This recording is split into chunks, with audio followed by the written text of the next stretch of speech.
volunteer work and genetic genealogy. He's going to be delivering his fourth speech, and the title of his speech is Hearty, Healthy, and Happy. Please welcome Max Heffler.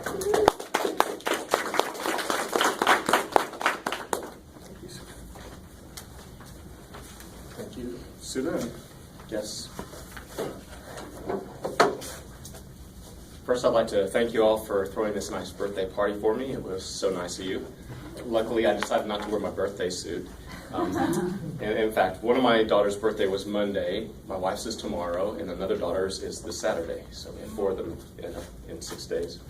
My speech is entitled Hearty, Healthy, and Happy, and as Sudha mentioned, this is my fourth speech, which is the goal is how to say it, where I intend to use words that communicate clearly, eliminate jargon, using alliteration, simile, metaphor, repetition, and sensory phrases. When I was young, I was such a skinny, scrawny, non-athletic kid that when I turned sideways, I disappeared. I was often sick, and for the 2 years I played Little League, I was a bench warmer. So it was frustrating, and I decided to quit that so I'd have more time at doing something I was good at, which was my music. In high school, I took all accelerated classes, and so in my senior year, there was no gym class during the one period that I had open.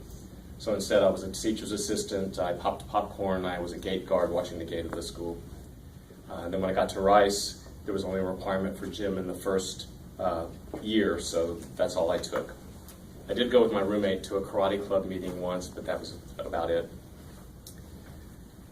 At the end of my freshman year, just as classes had ended, in the dead week before finals, my roommate and I were headed to the beach at Surfside near Freeport now, before Highway 288 was built.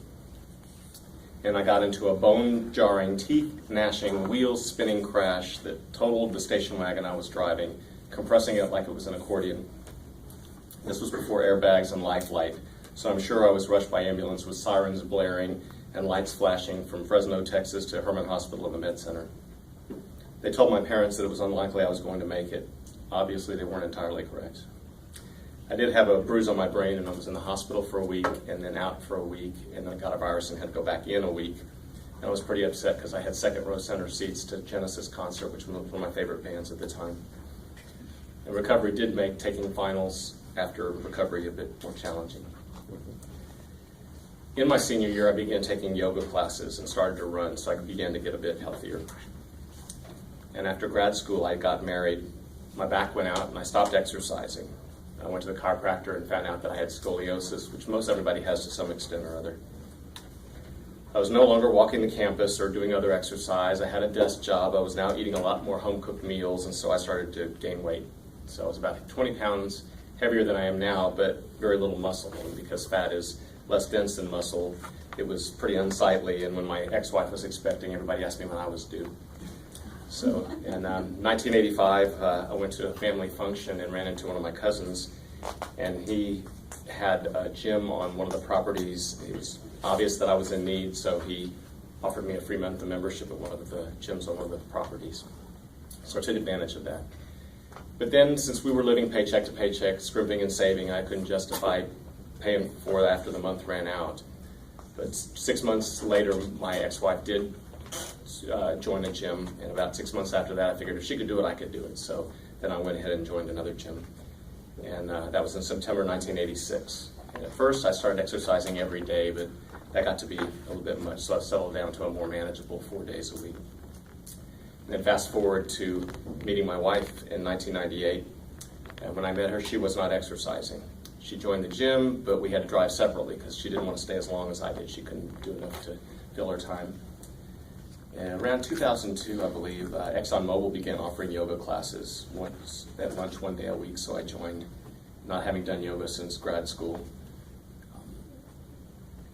In 2007, I joined Chevron, and they had an on-site fitness center.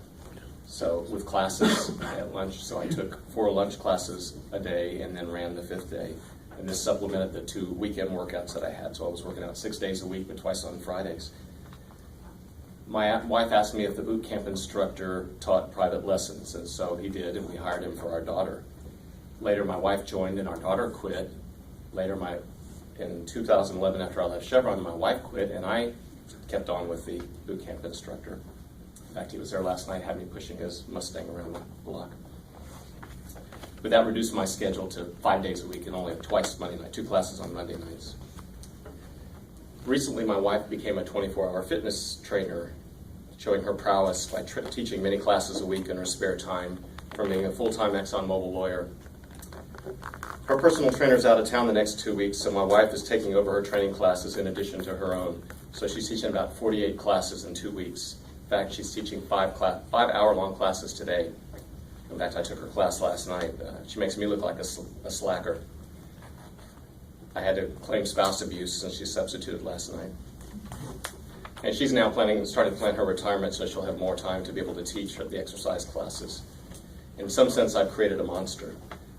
And some have called this petite little woman an ant because she packs so much strength and energy in such a small, compact space. In August, I'll have been exercising for 28 years and have only stopped on doctor's orders a few times. I've gotten used to a higher level of pain than I had been comfortable with until then. I've come to appreciate the feeling of the sweat as it drips from every pore, especially in the hot, sticky steam room and sauna. I have a family history of heart disease, diabetes, prostate, colon, breast cancer, Alzheimer's, so I might not be able to prevent the hereditary factors, but hopefully I can push them back and have a higher quality of life for much longer.